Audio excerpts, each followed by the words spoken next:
Hi everyone, good evening. তো আজকের mini ব্লগটা শুরু করছি সন্ধ্যা থেকেই। সন্ধ্যেবেলা আমি, মা, ক্যান্ডি তিনজনেই একটু হাঁটতে বেরিয়েছিলাম আমাদের বাড়ির সামনে রাস্তাতেই। তো তারপর একটু খিদে পেয়ে গেছিলো আর মা বানিয়ে দিয়েছিল এখানে চিড়ে ভাজা। কৃষ্ণনগর রাজবাড়ির মাঠে তখন চলছিল বারোদোল মেলা। তো বোন সেই জন্য রেডি হয়ে গেছে, ও বন্ধুদের সাথে যাবে মেলায়। আর আমি বসেছিলাম একটা শাড়ি ডিজাইন করতে, যেটা কমপ্লিট হলে একেবারে তোমাদেরকে দেখাবো। তো এদিকে বোন মেলা থেকে আসার সময় নিয়ে এসেছিল জিলিপি, সেটা একটু খাচ্ছিলাম। কি রান্না করছিস? এই তো সোয়াবিন রান্না করছি। হঠাৎ করে আমার ইচ্ছা হলো একটু সোয়াবিন রান্না করতে। এই সোয়াবিন রান্না করছি।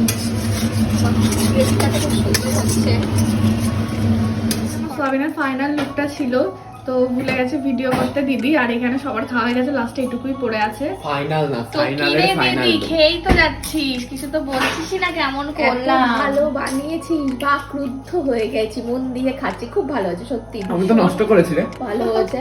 এর মাঝখান থেকে এসব বলছি কেন? আর একটু ভালো থাকলে আর একটু আমি খেতাম, মানে শরীরটা ভালো থাকলে একটু খেতাম, কিন্তু এখন তো বেশি খেতে পারছি না। কিন্তু যেটুকু খেলাম খুব ভালো খেলাম, আমার জন্য রাখ।